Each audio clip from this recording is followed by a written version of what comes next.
papa, dis-moi si c'est pour rire ou pour faire peur autour.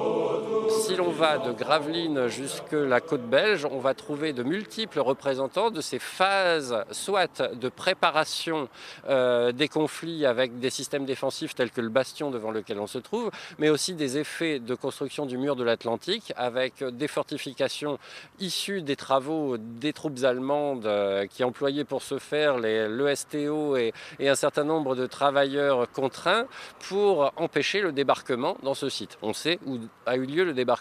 Le résultat aujourd'hui, c'est que pour le tourisme de mémoire, on est détenteur sur ce territoire de multiples points de rencontre. La batterie de Zuidcote, on peut citer le fort des Dunes à Lefrancouc, qui est une structure de très grande envergure et dont la visite est absolument fascinante, puisqu'on voit en défilant dans les couloirs comment on a conçu un élément de défense.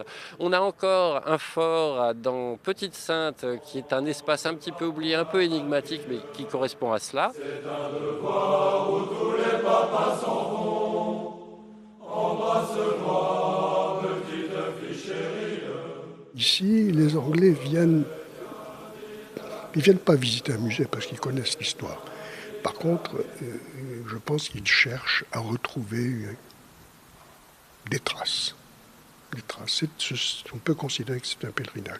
Par contre, pour les Américains, c'est quelque chose de nouveau parce qu'ils viennent de découvrir un pan de l'histoire qui leur était complètement étranger.